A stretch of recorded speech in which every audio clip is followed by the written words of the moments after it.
বিসমিল্লাহির বাংলাদেশি জাতীয়তাবাদ, গণতন্ত্র বাংলাদেশের সামগ্রিক প্রেক্ষাপটকে সামনে রেখে তরুণ রাজনৈতিক সংগঠকদের সমন্বয়ে গঠিত আমরা বাংলাদেশি সংগঠনের আত্মপ্রকাশ অনুষ্ঠানে সম্মানিত সভাপতি, এই সংগঠনের অন্যতম সমন্বয়ক, বিগত ফ্যাসিবাদ বিরোধী আন্দোলনে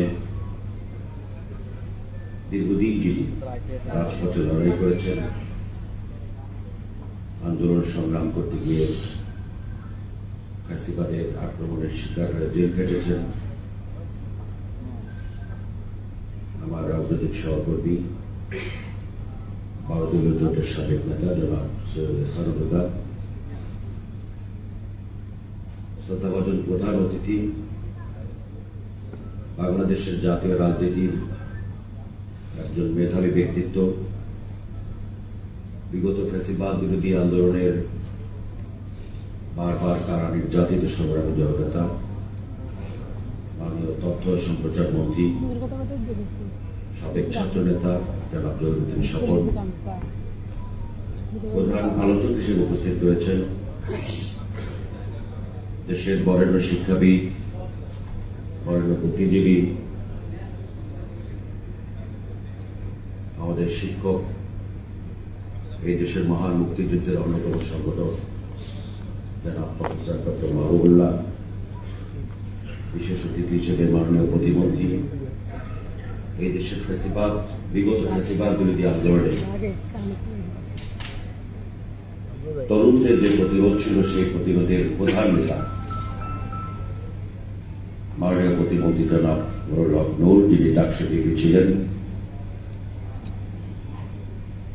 এই দেশের একজন বরেণ্য রাজনীতিবিদ কমরেড সাইফুল হক,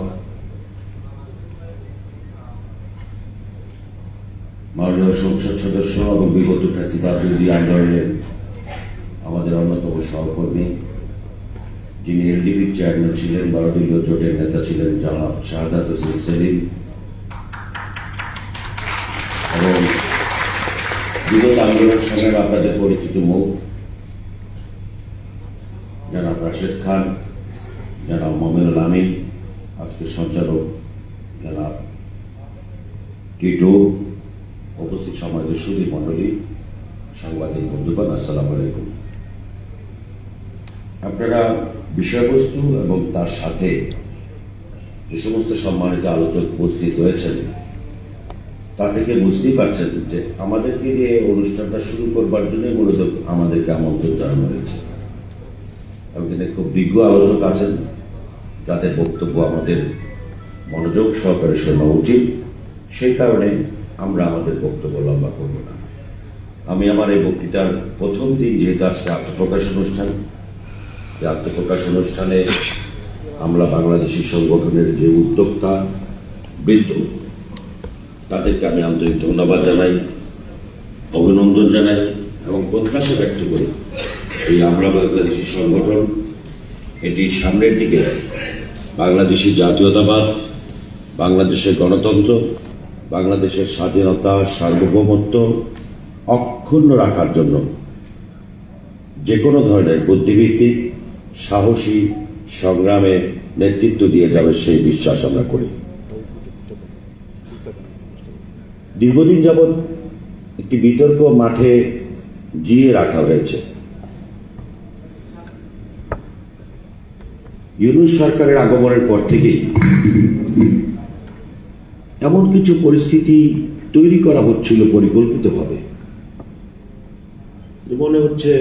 মনে হচ্ছিল যে আন্দোলনটা মনে হয় হঠাৎ করেই আবাবিল পাখির মতো এসে কয়েকটা পাখি একটা আন্দোলন সফল করে ফেলেছে।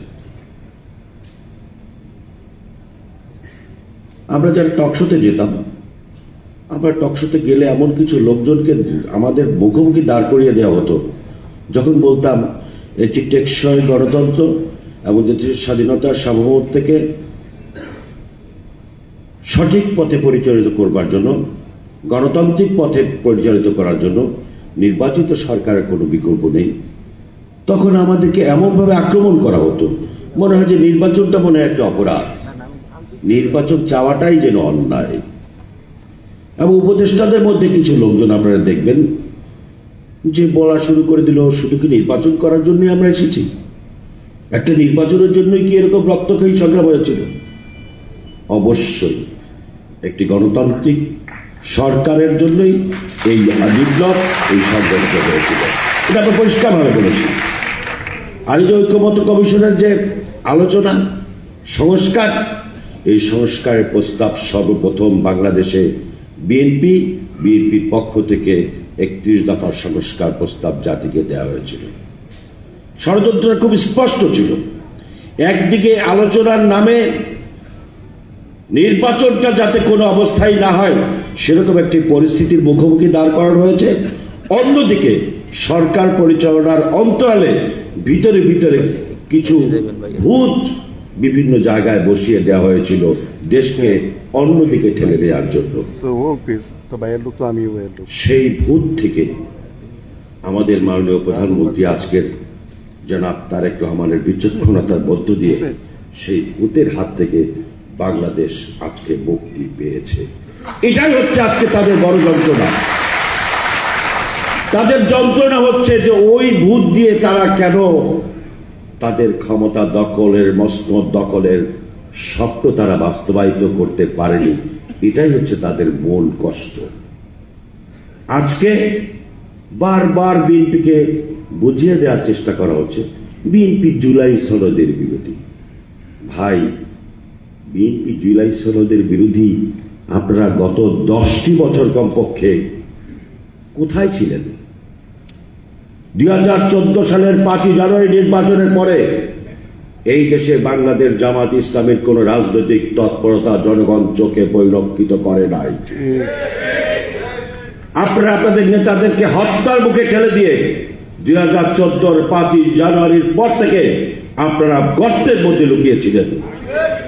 জঙ্গিবাদের মতো হঠাৎ করে ব্যানার নিয়ে রাস্তায় নেমেছেন। আপনাদের কোন রাজনৈতিক কর্মসূচি মাঠে ময়দানে দেখা যায় নাই। বিএনপির নেতাকর্মীরা বিভাগীয় সমাবেশ করেছে, রাতের পর রাত আপনার শীতের মধ্যে মাঠে ঘুমিয়ে জনগণ আন্দোলন সংগ্রাম সফল করেছে, পাট খেতে ঘুমিয়েছে, ধান খেতে ঘুমিয়েছে। আপনারা কি করেছেন? এই 10 বছর যদি বিএনপির নেতৃত্বে আন্দোলন না হতো, এই 12 দলীয় জোট যদি আন্দোলন না করত, তাহলে আপনাদের আজকের এই বড় বড় কথা বলার কোনো সুযোগ জনগণ দেখত না, আপনারাও পেতেন না। আমি কথা বাড়াবো না। রাজনৈতিক কারণে বিরোধিতার অর্থে শুধু বিরোধিতা, এই নতুন বাংলাদেশ গঠনের স্বপ্নের যারা প্রত্যাশা করে জনগণ, নতুন প্রজন্ম, তারা অন্তত বিশ্বাস করে না। আপনি বিরোধিতা করেন, যৌক্তিক বিরোধিতা করেন, যেই বিরোধিতা করলে দেশের উপকার হয়, জনগণের উপকার হয়, সেই বিরোধিতা করেন। পরিষ্কার ভাষায় আপনাদেরকে মনে রাখতে হবে, জুলাই সনদ কারো বাপের কাছে ইজারা দেওয়া হয় নাই। জুলাইয়ের চেতনা বিক্রি করে কেউ ব্যবসা বাণিজ্য করতে পারবেন না। মুক্তিযুদ্ধের চেতনা যেমন এককভাবে কেউ ব্যবসা করতে পারে নাই, মুক্তিযুদ্ধের চেতনা বিক্রি করে জুলাইয়ের চেতনাও বিক্রি করে কেউ ব্যবসা করতে পারবেন না। বাংলাদেশের মানুষের, গণতান্ত্রিক মানুষের চেতনা এবং আবেগের সঙ্গে জড়িত এই জুলাইয়ের চেতনা।